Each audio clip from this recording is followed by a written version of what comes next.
Quel plaisir de vous retrouver, chers membres de notre réseau international des journalistes pour un webinaire autour d'Akili, qui se définit comme la première application mobile dédiée à la lutte contre les infox en Afrique francophone. Je suis Kossi Balao, le directeur du forum Pamela Award d'Iginès sur les crises mondiales. C'est un forum du Centre international pour les journalistes, ICFJ, qui est basé à Washington, que nous avons lancé en 5 langues et qui rassemble à ce jour plus de 15 000 journalistes du monde entier à qui nous offrons des expertises, des connaissances, à qui nous offrons des bourses et des ressources pour les aider à mieux travailler. Je suis ravi et oui d'animer la session de ce jour. Puisqu'on va parler d'infos, on va parler de désinformation, de manipulation, d'intelligence artificielle, de chatbot, de technologie, bref, du journalisme et de la façon dont ces praticiens innovent pour offrir des contenus fiables à leurs citoyens. L'une des innovations que nous avons découvertes et qui fait le pari d'exploiter l'intelligence artificielle, non pas pour remplacer le travail journalistique, mais pour en faire un allié dans la vérification des faits en Afrique francophone, s'appelle Akili. En quoi c'est intéressant? C'est intéressant en ce sens que l'application exploite l'intelligence artificielle pour contrer la désinformation. C'est intéressant en ce sens que l'application allie rigueur journalistique et utilisation de la technologie. C'est intéressant parce que l'IA est à la fois une menace et une opportunité pour le journalisme. Elle sert à de multiples usages, mais c'est à la fois un accélérateur de la désinformation et un outil au service de la lutte contre la désinformation. Akili a choisi de s'en servir pour renforcer la capacité des populations à identifier et à contrer ces fausses informations. Et c'est la raison pour laquelle nous recevons ces initiateurs, ces concepteurs et développeurs. Bonjour, Monsieur Moïse Moukoro, et merci d'être avec nous.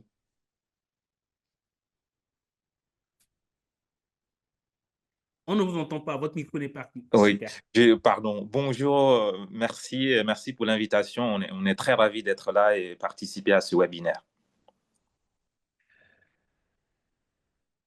Vous avez travaillé sur la conception des différentes fonctionnalités de l'application en faisant le lien entre l'équipe technique et l'équipe éditoriale. Ma première question, est-ce que vous pouvez nous dire, vous avez travaillé combien de temps sur ce projet avant sa mise en ligne? Merci Kossi pour l'invitation. Combien de temps? Je dois dire que ça fait au moins à peu près 7 mois qu'on travaille sur les projets. Du début de la conception jusqu'à l'étape de la première version bêta. Donc, ça fait au moins 7 mois maintenant qu'on travaille sur le projet. On a travaillé pendant 5-6 mois pour avoir une version bêta. Et ensuite, dans la version bêta, elle est disponible maintenant depuis 2 mois à peu près. Voilà. Et c'est pas encore terminé. Donc, ça a pris beaucoup de temps, évidemment, avec des difficultés au début, des difficultés techniques. On aura l'occasion d'en parler tout à l'heure. Mais voilà, donc ça a pris du temps puisque c'est nouveau, il fallait apprendre et essayer de relever les défis les uns après les autres. C'est nouveau, ça a pris beaucoup de temps, il y a eu des difficultés techniques. On aura bien sûr l'occasion d'en parler au cours de cette session. Vous n'êtes pas seul à avoir travaillé sur cette application mobile qui fait l'objet de ce webinaire. On va discuter et parler de ce magnifique projet avec bien sûr vos autres collègues qui sont là, de la voix de Mopti et Sénétal Média. Mais en attendant, je voudrais saluer ou dire bonjour à celui qui a travaillé sur les données, les sources médias qui permettent à l'application de répondre aux questions des utilisateurs. Bonjour, Saïgadou Bilal. J'espère avoir bien prononcé votre nom.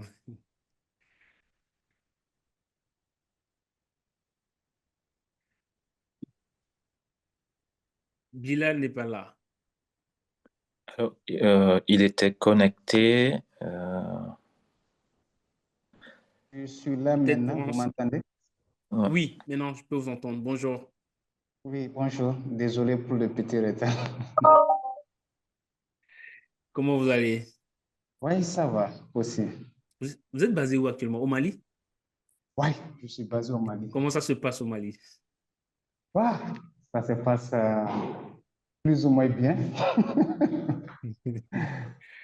D'accord. Nous avons notre collègue qui a également travaillé sur ce magnifique projet, Stéphane Emma Dion, co-développeur de l'application, CEO de Inesiumus Group. Avec une équipe de 4 personnes basée à Abidjan, Côte d'Ivoire, ils ont coordonné le développement technique de l'application. Bonjour Stéphane. Stéphane, on ne vous entend pas. Je ne sais pas si les autres vous entendent.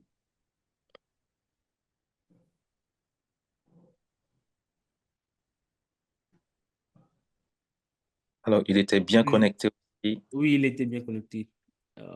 Est-ce que vous utilisez un écouteur ou The vous voulez aller avec Bluetooth device is ready to pair. Là, ça doit être parfait. Ok, Bonjour super. Stéphane. Alors, Là, super. d'accord. Alors, bonjour à tous. J'espère que vous allez bien. En tout cas, c'est un plaisir pour moi de participer à ce panel. Et ça a été également un plaisir pour nous de travailler sur le projet Akili. Et définitivement nous passionne parce que beaucoup de défis à relever, beaucoup de challenges. Et c'est vraiment ce qui nous passionne dans ce projet. Et nous sommes très heureux de contribuer au développement de cette solution technologique. Merci beaucoup, Stéphane. Merci d'évoquer ce challenge. Moïse a parlé de difficultés techniques. Là, on fait déjà face au challenge. Ça va vraiment être intéressant. Mais je dois présenter mes excuses à Ambre Delcroix de n'avoir pas commencé par elle, puisqu'elle est la seule femme parmi nous. J'aurais dû commencer par Ambre. Désolé. Bonjour, Ambre Delcroix. Vous êtes journaliste à Tama Media. Vous avez travaillé également sur l'application en tant que chef projet sur la communication. Merci. Merci. Participer à cette session. Avec plaisir. Merci. Il ne reste plus que Youssouf Traoré. Vous êtes le rédacteur en chef adjoint de La Voix de Mopti. Vous êtes également membre du consortium qui a travaillé sur l'application. Merci également de votre disponibilité de participer à cette session que l'ICFJ organise aujourd'hui. J'espère. Bonjour Youssouf.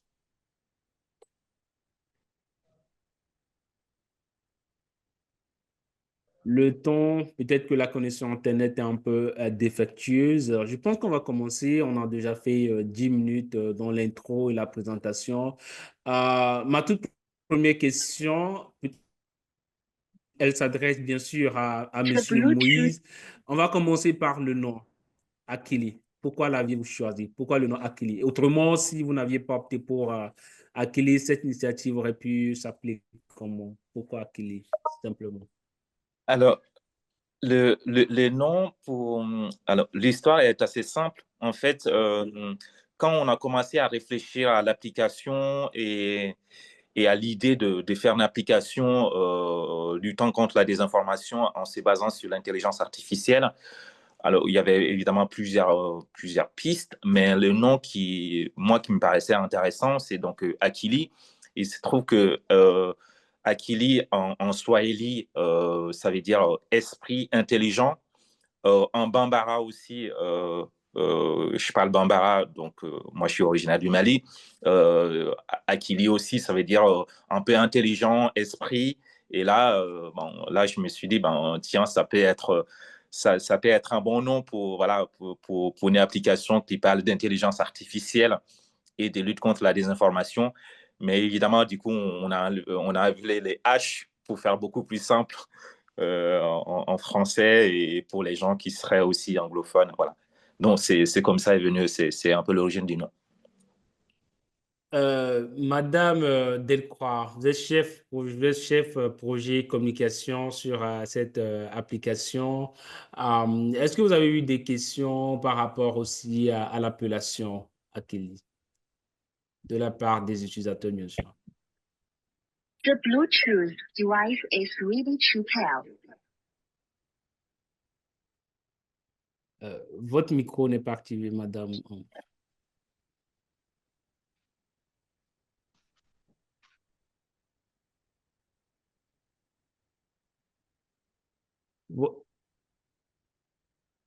OK, là c'est parfait. Oui, là on vous entend. Alors, je n'ai pas, si vous m'aviez posé une question, je n'ai pas entendu parce que je n'ai plus le son. Là, je repose d'autres questions carrément. puisqu'on va évoluer, on a déjà passé 13 minutes. Vous êtes plusieurs médias. Il y a La Voix de Mopti, Sénétal Média, Tama Média qui ont collaboré sur ce projet. Dites-nous comment s'est faite cette collaboration. Alors, la question s'adresse à moi ou c'était à Ambre? À qui se sont Oui, la mieux je, placée pour répondre, soit je vais Ambre ou répondre. vous, bien sûr. Ouais, je vais répondre et les autres pourront compléter.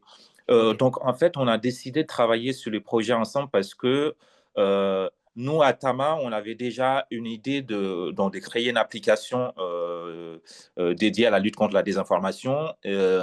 Mais il se trouve qu'on avait un projet pour l'OIF, dans les cadres du projet qui est lancé par l'OIF chaque année pour soutenir des initiatives de lutte contre la désinformation.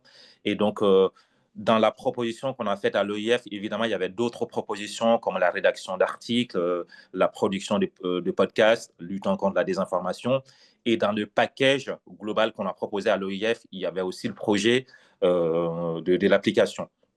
Et donc, on a formé un consortium avec La Voix de Mopti et Cétanal, et qui sont des médias aussi qui produisent déjà des contenus de lutte contre la désinformation.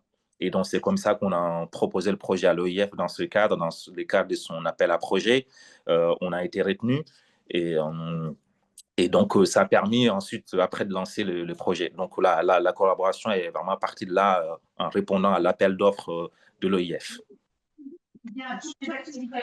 Si je peux rajouter quelque chose, je ne sais pas si la parole m'est donnée. J'ai eu un petit souci avec le micro tout à l'heure. Est-ce que vous m'entendez? Oui, là, on vous entend. Vous pouvez rajouter quelque chose. Oui, ici, Oui, je voulais ça rajouter. donne bien. Je me trouve aujourd'hui au siège de l'OIF pour la journée de la francophonie et plusieurs personnes qui travaillent justement sur le sujet de la désinformation sont venues me voir pour féliciter en fait Tama Media et les partenaires pour l'organisation de ce projet. Et j'ai même pu échanger avec la secrétaire générale sur Akili qui a tenu à féliciter l'équipe pour la mise en place de ce projet et pour l'aboutissement qu'elle aimerait bien voir rapidement. Je lui ai parlé de cette conférence qu'on avait. Donc, je vous transmets le message qu'elle m'a dit de vous partager, qui est que c'est un sujet qui est très important aujourd'hui d'utiliser le digital parce que c'est aujourd'hui dans l'air du temps, mais qu'il faut aussi savoir que le digital a ses limites et que c'est important d'avoir des solutions comme Akili qui permettent de venir contrôler cette utilisation du digital. Je le disais à Moïse avant qu'on ne commence cette session, c'était lors d'un appel que je ne le connaissais pas, Akili. Je l'ai découvert à la faveur d'une consoeur en France. C'est des rares qui m'en ont parlé. Quand je suis allé sur le site, j'ai trouvé vraiment France Artiste le projet. Et c'est de là qu'est née l'idée d'organiser une session pour en parler. C'est magnifique comme projet parce qu'on ne voit pas franchement beaucoup d'initiatives de ce genre, en tout cas en Afrique francophone, des médias qui allient l'intelligence artificielle à la façon dont ils fabriquent et consomment l'information. Je veux savoir, Monsieur Moïse, est-ce que c'est un projet, c'est le site, comme on le voit actuellement, va évoluer ou ça va rester comme nous le connaissons actuellement, dans sa version actuelle? Je vais répondre, ensuite je laisserai à Stéphane compléter. Donc, pour nous, aujourd'hui, la version qui est disponible pour nous, ça reste encore une version bêta. Donc, ça veut dire qu'il y a plein de fonctionnalités qui sont encore en cours de développement, qui ne sont pas encore terminées. Donc, par contre, aujourd'hui, on a la chose la plus basique déjà sur les sites et sur l'application aujourd'hui. Donc, ça veut dire que vous pouvez faire une recherche pour vérifier une info et l'application vous répond. Et si vous n'êtes pas satisfait, vous pouvez mettre votre pouce en bas pour montrer que vous voulez plus d'explications. À ce moment-là, on reçoit une alerte qu'une question a été posée, qu'un utilisateur veut plus d'informations et on a la possibilité de répondre à l'utilisateur qui ensuite reçoit une notification sur l'application pour dire que la réponse est prête. Là, aujourd'hui, ça c'est la promesse des bases qui est aujourd'hui fonctionnelle. Le taux de réponse, on est plutôt autour de 70, alors que souvent, l'IA, les gens disent que les réponses sont... Voilà, l'IA produit beaucoup de mauvaises réponses. Ce qui est intéressant avec Akili aujourd'hui, on a un taux de réponse satisfaisant qui est plutôt autour de 70%. En tout cas, il ne donne pas de mauvaises réponses. Et je pense que c'est dû aussi au travail qui a été fait en amont, parce qu'on a sélectionné une base des données dans laquelle Akili va puiser son savoir, sa connaissance, et qui lui permet de répondre aux questions. Donc, on a abordé aussi, et ça, c'est bénéfique pour avoir des réponses correctes. Donc, pour répondre à votre question, donc aujourd'hui, l'application, il y a encore des mises à jour que vous, aujourd'hui, en tant qu'utilisateur, quand vous allez sur l'application, que vous pouvez faire voir, mais ce sont des mises à jour qui sont en cours, qui vont être déployées dans les prochains jours, dans les prochaines semaines. Et donc, ça va être amené à évoluer. Pareil pour les sites Internet aussi. Et Stéphane, je te laisserai peut-être dire les autres évolutions qui sont attendues, mais je peux déjà dire que on peut aussi poser une question en faisant un message vocal. Donc, ça, c'est déjà disponible. Ensuite, l'autre aspect pour nous qui est assez important, c'est l'intégration des langues locales africaines, permettre à des gens qui ne savent ni lire ni écrire, mais qui parlent le Bambara ou le Wolof ou le Swahili, de pouvoir poser une question via message vocal et d'avoir une réponse. Et donc ça, c'est un aspect assez important. Les autres développements qui arrivent aussi, c'est les développements via WhatsApp, permettre aux gens de poser une question à Akili via WhatsApp ou via Instagram ou Facebook. Ça, ce sont des développements qui sont aussi en cours. Stéphane, je laisse la main peut-être pour rajouter des choses. D'accord, merci beaucoup Moïse. Il faut dire que Akili nous a confié cette mission qui est beaucoup plus dynamique, qui nous permet de pouvoir intégrer toutes les technologies possibles, parce que là, nous sommes dans un domaine un peu spécifique qui est de l'intelligence artificielle. Alors, Akili a beaucoup d'améliorations, beaucoup de fonctionnalités en cours, comme Moïse l'a signifié. Et il faut dire que nous sommes en cours, je dirais, sur la bonne voie parce que pour des projets d'IA, c'est des projets qui prennent plus de temps. Voilà, plus de temps, étant donné que nous n'avions pas de data au départ, contrairement aux autres solutions qui existaient, qui ont procédé par la collecte des données, qui avaient de grosses bases de données. Nous sommes partis d'abord sur des projets, sur des données qui devaient être ajustées parce que l'IA a des normes, l'IA a des principes qu'il faut respecter. Donc, il fallait ajuster tous ces éléments. Donc, ça nous a permis quand même de pouvoir avoir des solutions basiques, mais nous révolutionner au fait la lutte contre la désinformation à travers cette solution. Et voilà pourquoi aujourd'hui, on va intégrer à l'intelligence artificielle générale tout ce qui va nous permettre de pouvoir répondre aux besoins des utilisateurs. Donc, que ce soit l'utilisation des systèmes, du système vocal, que ce soit la vérification par image, par vidéo, ou même par audio, ce sont des fonctionnalités qui sont déjà en cours de développement. Déjà, à l'heure actuelle, il est possible de vérifier une information via une note vocale. Donc, Akili pourra te répondre et puis te mettre à disposition les ressources pour vérification. Autre chose, c'est que Akili n'est pas simplement un système de vérification, mais c'est un agent conversationnel avec qui tu peux comprendre, tu peux échanger pour avoir une conversation réelle. Et au cas où tu n'es pas satisfait de la conversation, nous avons intégré la valeur humaine à ce projet. Parce que Akili, c'est vraiment, je peux dire, c'est un symbole à l'image de son nom. Donc, il faut que cela soit vraiment réaliste, cela soit vraiment accompagné par des êtres humains pour qu'on ait un projet qui est vraiment stable. Nous travaillons à pouvoir améliorer, à stabiliser, parce que nous sommes à 70%. Notre objectif, c'est d'aller jusqu'à 80% du modèle d'IA qui soit stable. Ça fait deux. Et l'intégration aux médias sociaux, que ce soit WhatsApp, que ce soit Instagram, que ce soit Messenger, ce sont les prochaines étapes qui restent au niveau de Akili, sans oublier l'intégration des langues locales. Donc, plusieurs améliorations restent à faire et nous continuons le développement.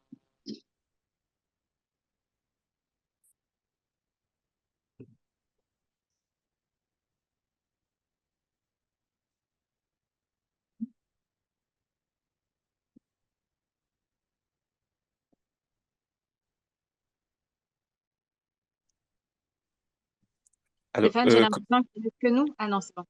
qu'aussi, alors, Désolé, mon micro était parti. L'intégration des langues locales, une avancée majeure dans la lutte contre la désinformation ici en Afrique francophone. Vous le savez, c'est très difficile de lutter contre les fausses Est-ce que vous m'avez informations. entendu? Oui, bien Allô? sûr. Oui. Bien sûr. Oui, on t'a entendu, Stéphane. Allô? Allô? Alors, on Oui. vous a bien entendu, Stéphane. ouais. Alors, il y a Youssouf qui était en train de rajouter quelque chose. Oui. Ouais. Ouais, au fait, je parlais de l'intégration des langues locales qui est une avancée très importante dans l'application, puisque vous comprendrez sûrement avec moi qu'ici, dans l'Afrique francophone, avec les langues locales, c'est très difficile de faire la différence entre les fausses informations et les informations vérifiées sur les réseaux sociaux, surtout en particulier sur TikTok, où c'est plus vidéo là-bas, dans le contexte politique, dans le contexte géopolitique, économique, même entre homme à homme.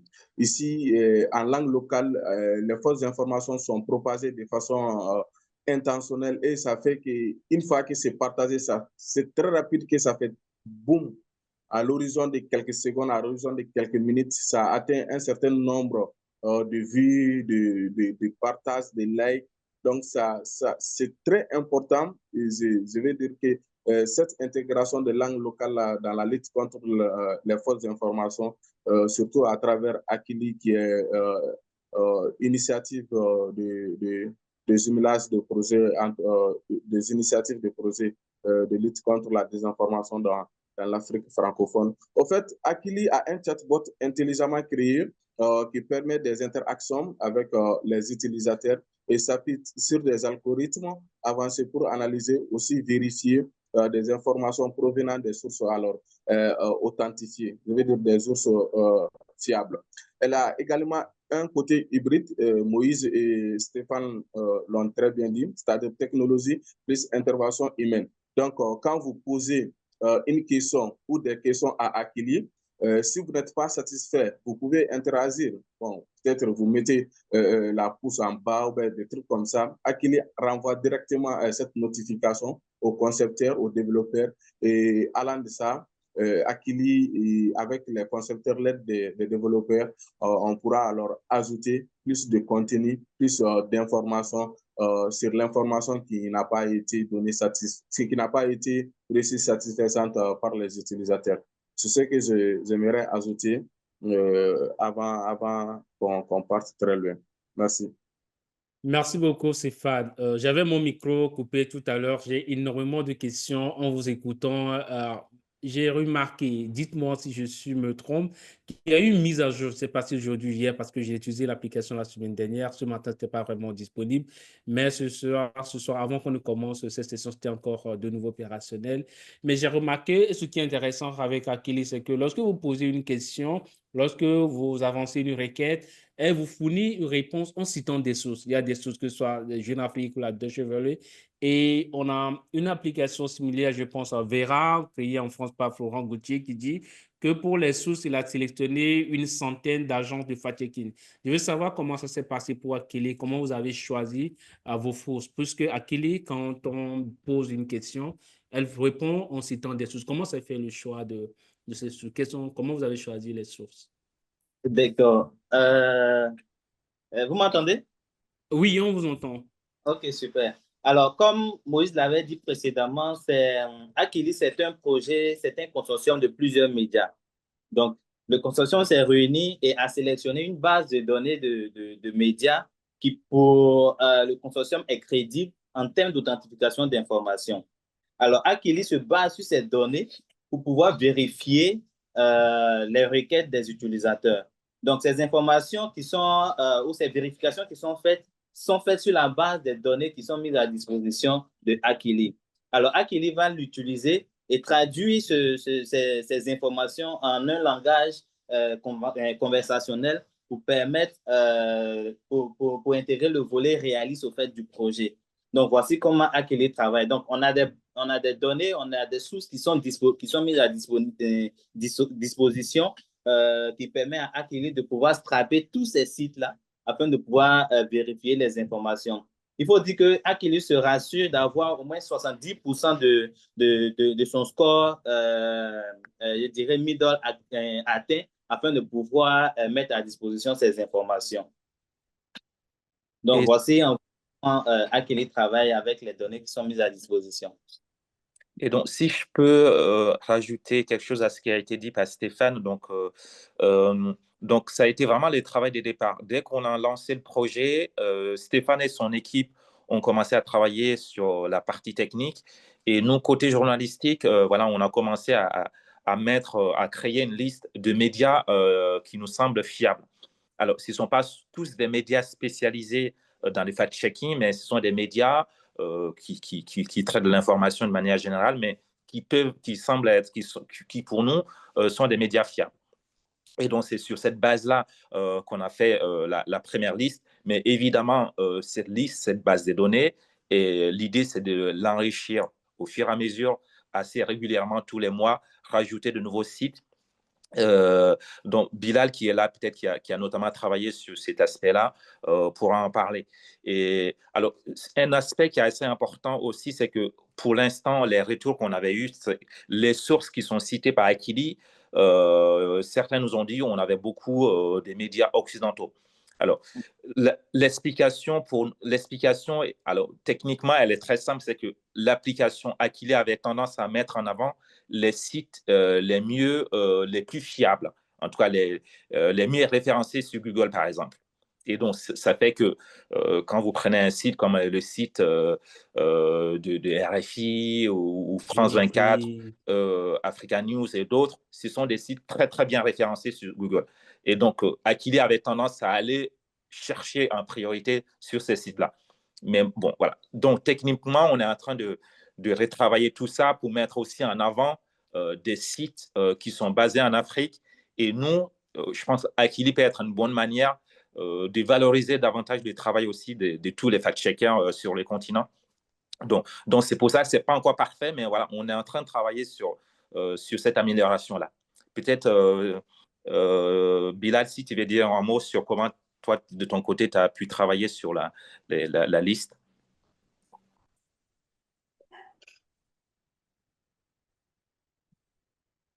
On ne vous entend pas, Bilal.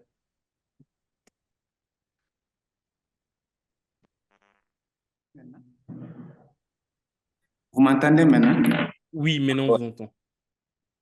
Oui, et en ce qui concerne la constitution des bases de données, d'abord, comme Moïse l'avait souligné, nous, à notre niveau, on a commencé à travailler sur celle-ci.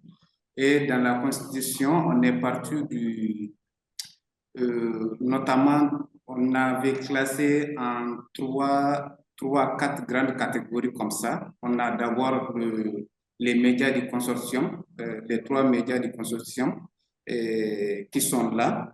Ensuite, nous avons aussi le média, entre guillemets, dits internationaux qui ont plutôt des DEX, soit d'investigation, soit de fact-checking ou des magazines, mais beaucoup plus focus sur l'Afrique.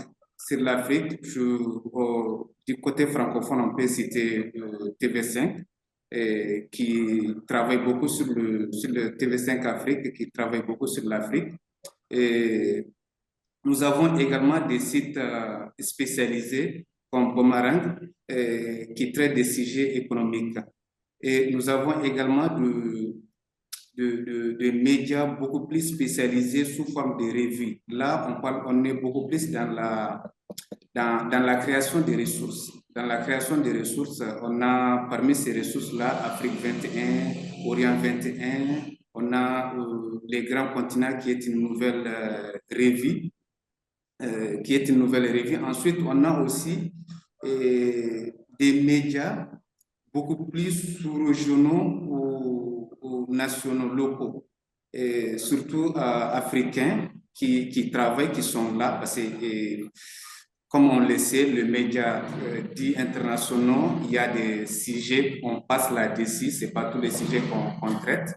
Alors qu'au niveau local, il y a des sujets peut-être qui n'ont pas de portée beaucoup plus internationale, mais qui ont des échos au niveau local et souvent les fausses informations sont fabriquées au niveau local, c'est des sujets locaux qui peuvent avoir des implications beaucoup plus internationales ou nationales. Et on a travaillé sur ça et à ce niveau, on a, par exemple, à titre d'exemple, on a les radios de la Fondation Hirondelle. On en a au Mali, ici, on en a au Niger, on en a au Burkina, en RDC, surtout dans les zones en conflit, entre guillemets, sur le continent, il faut reconnaître qu'ils ont, chaque studio dispose d'un desk fact-checking. Donc, chaque média sélectionné, il y a une raison derrière. Et notamment, on a essayé de mettre en avant les desks fact-checking, ensuite les cellules dédiées aux investigations. Et en parlant d'investigation, je pense qu'on a repérer tous les centres d'investigation africains, que ce soit francophone ou anglophone. Les cellules qui font de l'investigation, on les a repérés, on les a ajoutés au niveau de la base de données. Mais le problème, comme Moïse l'avait souligné, c'est quoi? C'est qu'au niveau du référencement, il y a certains médias qui prennent le dessus sur les autres, pas en termes de qualité ou en termes de profondeur, mais parce qu'ils sont beaucoup mieux référencés au niveau des moteurs de recherche. Donc, ce qui fait que le résultat, en termes de sources, ce sont ces médias-là qui sont cités, qui sont mis en avant, et ce qui donne l'impression comme si le média logo ou bien les desk fact-checking ne sont pas présents au niveau de la base de données. Et au-delà de tout ça, là, on a aussi l'autre catégorie, ça concerne exclusivement les desks fact-checking, ou disons plutôt les organismes de fact-checking. Et il y a francophone, on a surtout voulu mettre l'accent sur les desks, les organismes de fact-checking francophones. Il y a aussi certains anglophones africains qui apparaissent dedans. Et à ce niveau aussi, l'objectif c'était quoi? C'est que s'il y avait une infox qui a circulé et qui a l'utilisateur est tombé sur ça et qui souhaite vérifier, et s'il demande au niveau de l'application qu'il puisse retrouver des résultats provenant de ces bases de données au niveau des organismes de fact-checking. Et pour conclure, l'autre niveau aussi, c'est pas que le média aussi qu'on a essayé à partir desquels on a essayé de constituer la base de données, il y a aussi les institutions, les organisations internationales ou sous-régionales. Et par exemple, je prends juste l'OMS. On sait dans les domaines que comment on appelle ça? La désinformation sanitaire, entre guillemets, est un vrai défi qui est là. Et quand on cite des sources, des références, bon, il y a les instituts de recherche qui travaillent, mais il n'y a pas plus mieux que l'OMS en la matière, quoi. Donc, il y a aussi OMS qui est là. Il y a d'autres organismes, comme par exemple, si je prends l'Afrique de l'Ouest, sur lequel on travaille de façon particulière, ou le Sahel. On sait que ces dernières années, les fausses informations, quand on essaie d'analyser les différentes tendances, c'est beaucoup plus focus sur les incompréhensions, entre guillemets, entre la CEDEAO et les pays dits de l'AES. Et si on a pour l'instant, l'AES n'a pas un site exclusivement dédié sur leur organisme et bien alimenté, mais on a de l'autre côté la CEDEAO qui a son site, qui a ses canaux de communication officiels qui sont régulièrement alimentés. Et si, juste à titre d'exemple, à un moment donné, on avait laissé croire ou laisser entendre comme si la CEDEAO a imposé le visa à tous les ressortissants de pays dits de l'AES, le Mali, le Niger et le Burkina. Et quelqu'un qui souhaite vérifier ça, la première des choses, c'est d'aller vérifier dans les canaux officiels de communication de l'organisation. Et si la CEDEAO est dans la base des données, quand quelqu'un lance la requête, il y a de fortes chances que ça puise au niveau de la source dite officielle, même si on sait que les sources dites officielles ne sont pas toujours vraies comme on pourrait l'imaginer. Voilà, je m'arrête à ce niveau. Merci beaucoup, Bilal. Ça a été long, mais c'était bien d'apporter aussi ces explications. Je me suis amusé à poser une question à Akili, la question de savoir quelle est la différence entre Akili et ChatGPT. Est-ce que Akili, c'est le ChatGPT des journalistes? Mais j'ai eu une réponse fantastique qui dit que l'application Akili utilise l'intelligence artificielle pour vérifier les informations alors que ChatGPT, par contre, c'est un modèle de langage qui génère du texte et qui répond à des questions sur une variété de sujets. Akili, ça permet à des utilisateurs de soumettre des demandes à des journalistes alors que ce n'est pas le cas de ChatGPT. Monsieur Moïse, ce webinaire est diffusé à la fois dans notre groupe privé sur Facebook et aussi sur sur la page Facebook de notre réseau international des journalistes. Et la question que je veux vous poser, c'est de savoir comment les journalistes, parce que les utilisateurs de Akili ne sont pas que les populations, mais aussi les journalistes peuvent être amenés à utiliser l'application Akili dans l'exercice de travail. Mais comment ça se fait? Comment les journalistes pourraient-ils s'approprier votre application? Alors, merci. Alors, je pense qu'il y a deux réponses que je peux donner, après les autres pourront compléter. La première réponse, c'est que déjà, nous, on a beaucoup parlé de l'aspect humain derrière l'application. Nous, notre objectif, c'est de constituer un gros réseau de fact-checkers qui puissent être à mesure d'être des agents qui vont répondre aux utilisateurs quand ils posent des questions qui nécessitent plus de travail. Donc ça, c'est déjà la première chose. Voilà. Si des gens écoutent ces webinaires et s'ils veulent travailler avec nous, ce sera avec plaisir. Donc, l'idée derrière, c'est que là, on est encore dans la conception.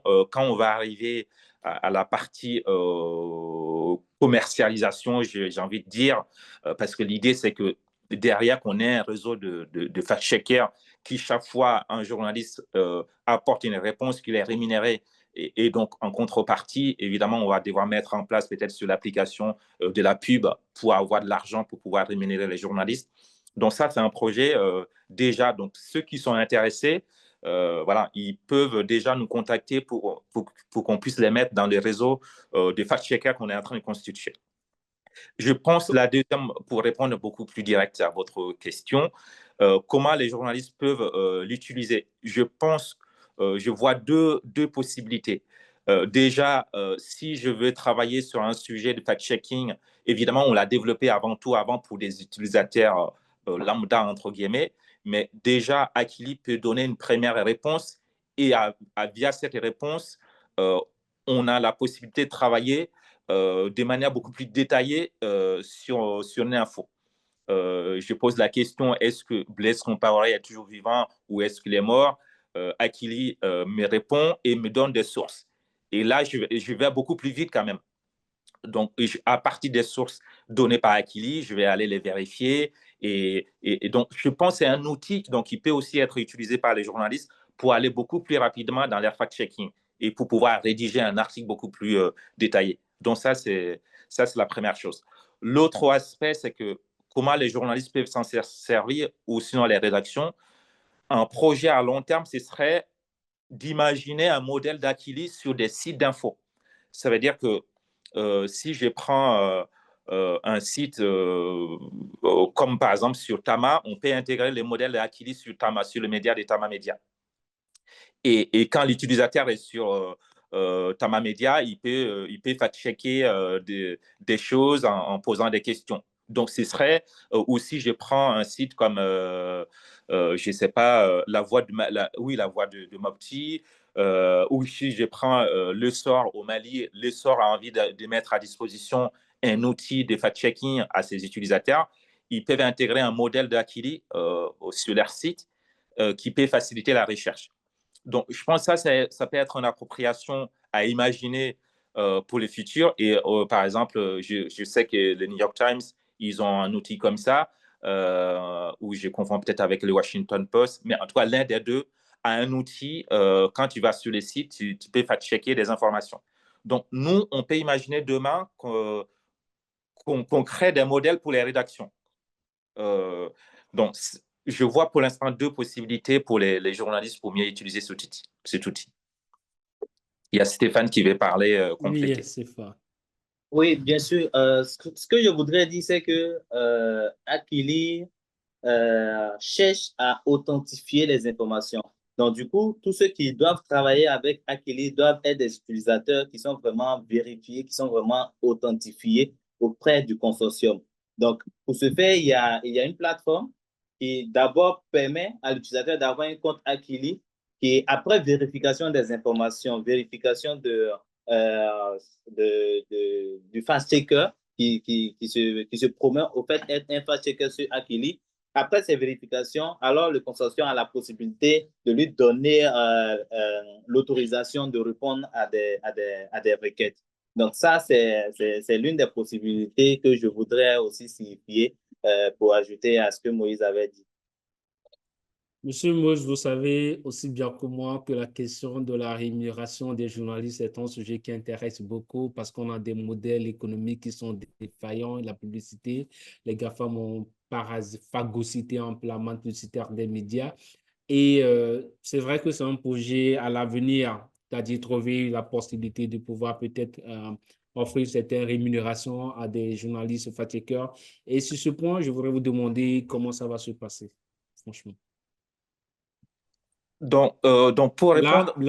Pour compléter ma question, Ouais. par exemple, sur le site d'Akili, c'est précisé que le projet a été lancé ou bien sa conception a été possible grâce, par exemple, à la subvention que vous avez obtenue de l'Organisation internationale de la francophonie. Est-ce que à long terme, le projet va aussi peut-être se reposer sur des financements philanthropiques ou d'autres organisations médiatiques? Pourquoi je voudrais demander comment ça va se passer, cette partie sur cette rémunération dont vous êtes en train de faire mention. Oui. Alors, donc, nous, c'est clair que pour que les projets soient viables, il faut derrière un modèle économique. Et donc, c'est vrai que pour l'instant, les lancements, on a reçu du financement pour faire les lancements, mais demain, l'idée, c'est de travailler à aller chercher d'autres financements pour développer davantage l'application. Mais en dehors de contributions extérieures qu'on peut avoir, je pense qu'il faut qu'on réussisse, nous aussi, en interne, à avoir un modèle économique. Donc, l'une des solutions vers laquelle on va, et donc ce n'est pas encore mis en place, mais d'ici quelques mois, l'idée, c'est d'avoir de la pub. Donc, on peut nouer des partenariats, par exemple, avec des opérateurs de téléphonie mobile, comme Orange ou d'autres, Wave, et j'en passe.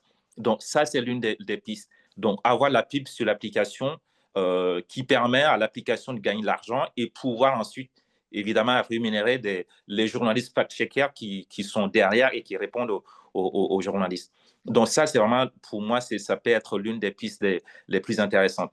Après, il y a aussi l'idée de nouer des partenariats avec des organisations internationales. Donc, on en parlait de l'OMS tout à l'heure avec Bilal.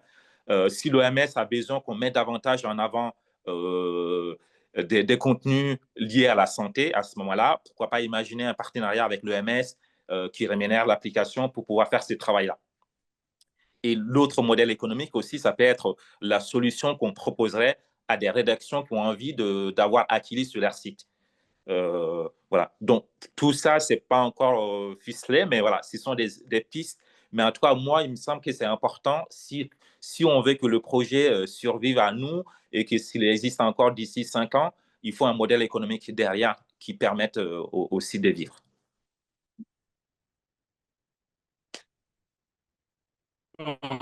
Une question pour Madame Delcroix. Quelles sont les difficultés créées dans la réalisation de la conception de ce projet?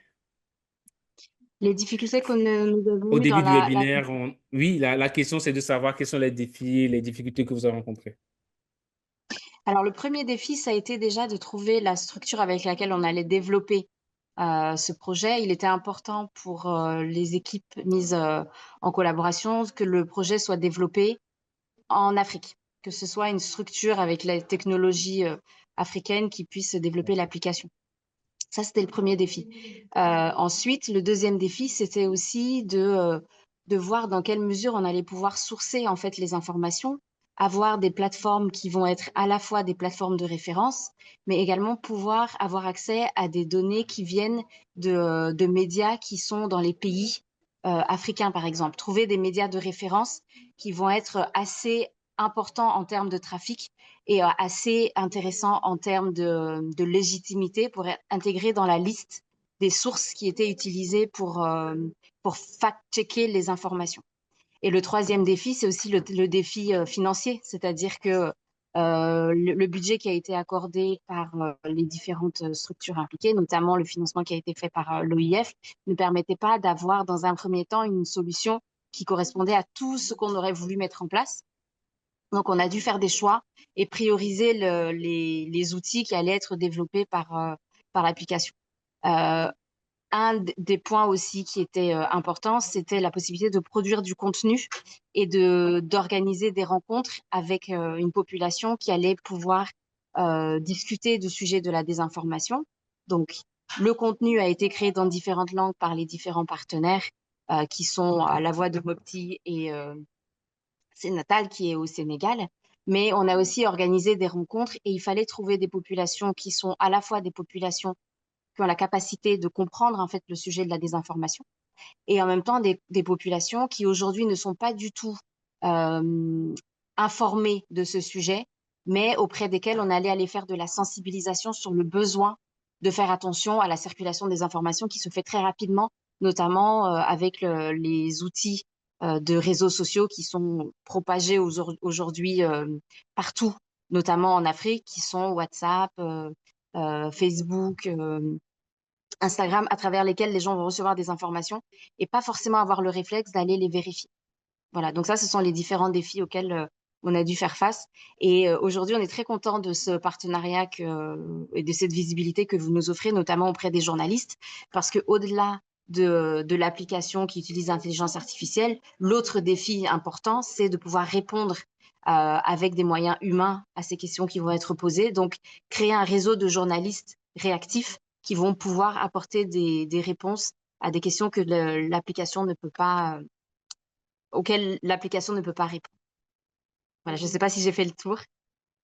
Vous avez Si bien vous fait voulez le rajouter tour. quelque chose, Moïse et Stéphane. Ouais, je vais peut-être rajouter un petit point rapide. C'est vrai que Ambre l'a dit, les défis techniques, c'était vraiment important. C'est que quand on a eu l'idée, on était sûr qu'on allait lancer, trouver la bonne structure pour faire l'application, c'était pas du tout évident.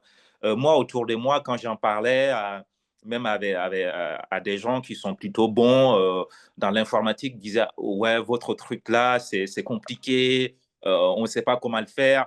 Donc, vraiment, les gens étaient inquiets et ne savaient pas comment mettre en place une telle application. Et je vois Stéphane, il est déconnecté, mais voilà. Donc, je voulais remercier l'équipe de Stéphane, donc, qui est basée à Abidjan, qui ont relevé ces défis parce que, voilà, c'était vraiment pas évident. Et ça faisait peur à plein de gens, à plein d'informaticiens. Parce que l'IA, c'est nouveau, les gens ne connaissent pas encore. Et donc, ils avaient vraiment du mal à visualiser un peu, nous, dans l'idée qu'on avait.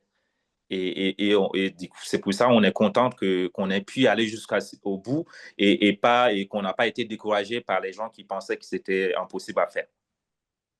Surtout si je peux rajouter un point par rapport à ce que vient de dire Moïse, c'est que le budget qui avait été attribué ne permettait pas forcément d'avoir accès à des bases de données et à des structures informatiques qui permettaient d'avoir des réponses très rapides.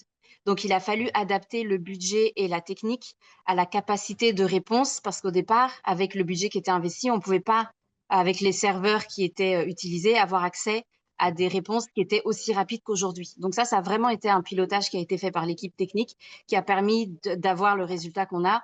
Mais ils ont vraiment, je pense, dû avoir des difficultés pour optimiser en fait le gain de temps avec les serveurs vs le budget que cela nécessite pour avoir accès à des solutions qui sont très rapides.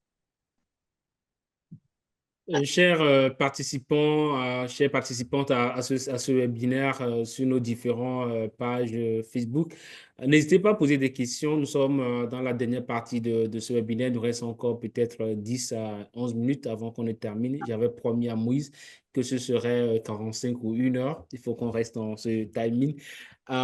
Dites-moi, aujourd'hui, je me rappelle quand on avait lancé ChatGPT, bientôt on parlait de 2 millions, 10 millions, 100 millions d'utilisateurs. Est-ce que c'est pareil pour Akili, depuis votre lancement, aujourd'hui, vous comptez, si ce n'est pas vraiment discret, combien d'utilisateurs à ce jour?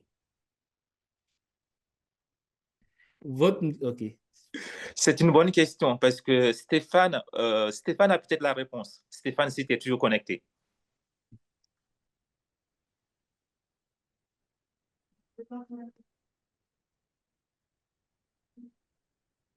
Stéphane, alors, donc, j'ai pas les derniers chiffres, mais je sais que sur ceux qui utilisent l'iPhone, on était autour de 200 téléchargements, et je pense pareil aussi pour les téléphones Android.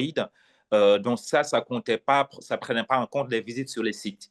Donc je pense depuis on a un peu évolué, et c'est vrai que on a fait un communiqué de lancement, mais jusqu'à présent, on est resté un peu discret parce qu'on n'a pas fait encore beaucoup de pub, parce qu'on voulait s'assurer que ça marche, voilà, parce qu'on a eu quelques difficultés, tantôt ça marchait, tantôt ça marchait pas. Donc on voulait être sûr d'avoir un produit de base qui marche avant de communiquer. Donc c'est pour ça on a accepté de faire ces webinaires avec toi, voilà, pour commencer à communiquer et pour avoir aussi des retours des utilisateurs pour améliorer les choses.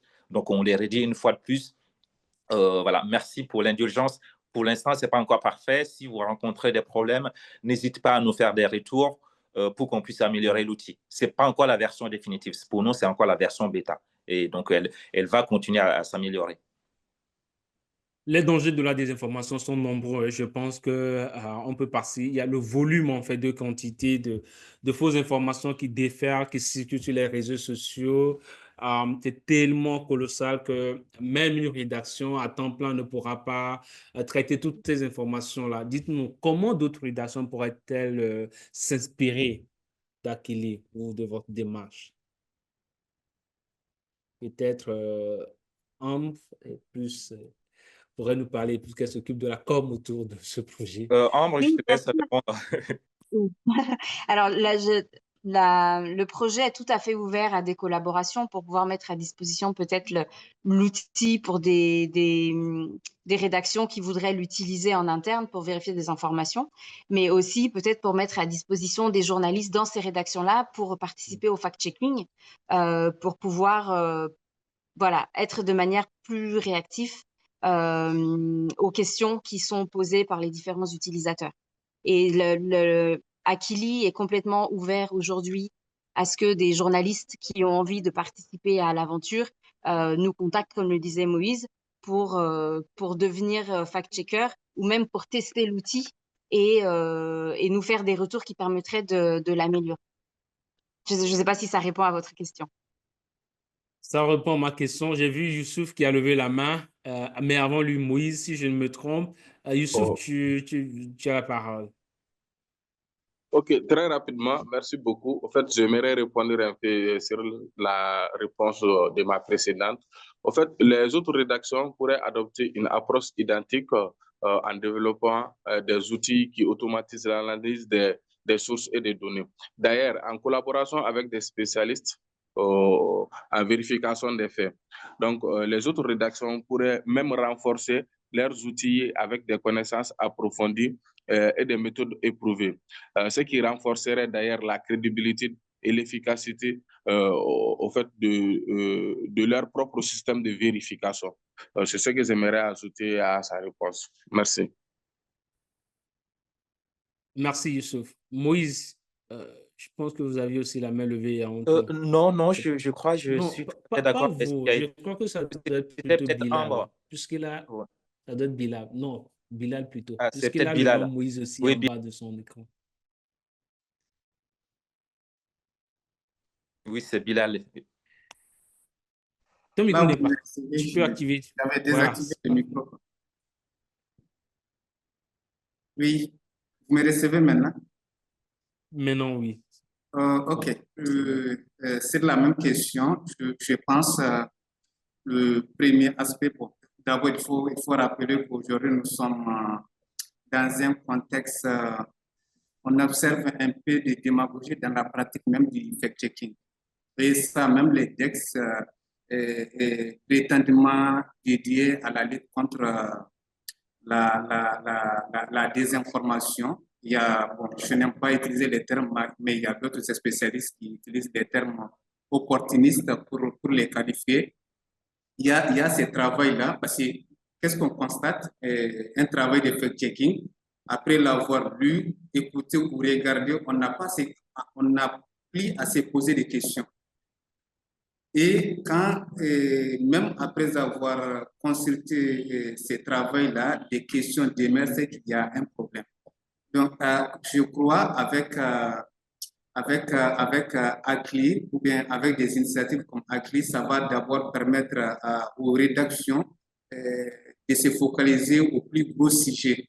Et, par exemple, la contextualisation, bien la recontextualisation des images.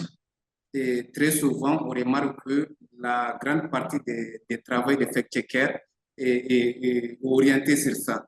Avec ACLI, par exemple, en plus des outils traditionnels en la matière, les utilisateurs eux-mêmes peuvent vérifier ça d'eux-mêmes sans même interpeller une rédaction. Alors que la rédaction, par exemple, à son tour, va se focaliser sur des données avancées par un ministre ou un politique, des gros sujets comme ça qui vont donner des résultats intéressants d'investigation. Donc, je pense qu'à ce niveau, ACLI pourra contribuer. Il y a l'autre aspect aussi qu'on avait oublié de soulever, mais on en avait parlé dans d'autres termes, c'est qu'on compte aussi au niveau de la base de données, de la constitution des bases de données déjà identifiées des journalistes et des fact-checkers jugés crédibles qui vont être aussi identifiés à ces niveaux.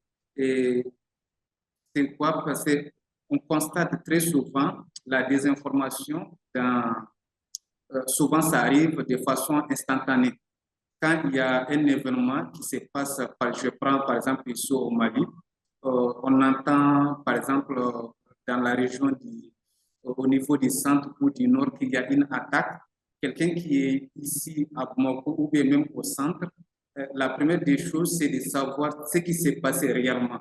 Donc il y a souvent, il y a ce manque d'informations disponibles en temps réel ou de ces manques d'images disponibles pour illustrer l'événement. Et souvent, on a tendance à décontextualiser des images déjà existantes pour illustrer cet événement-là, alors que les deux n'ont pas le même rapport. Et vous allez trouver sur les réseaux sociaux des journalistes, des fact-checkers qui essayent sur le champ d'apporter des éléments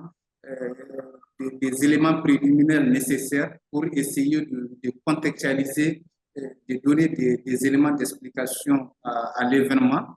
Donc, si ces journalistes-là, ça trouve qu'ils sont déjà identifiés, au niveau des ACLI, l'utilisateur ou des journalistes qui vérifient au niveau du logiciel, ça peut directement lui donner des éléments de réponse. Donc, moi, je pense que sur ces terrains, les rédactions peuvent s'en inspirer.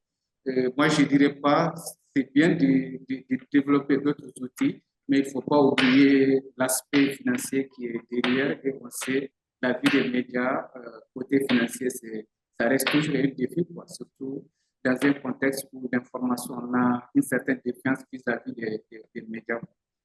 Voilà, grosso modo. Merci beaucoup, Bilal. Je pense que nous sommes déjà vers la fin de cette session. Il faut rappeler aussi que ce qui est intéressant avec Akili, c'est que l'application vous met aussi en contact avec des journalistes. Dès que vous posez une question, par exemple, et qu'elle n'a pas tout de suite de réponse, elle peut vous mettre en contact avec des journalistes spécialisés pour des cas que le chatbot ne peut pas traiter automatiquement.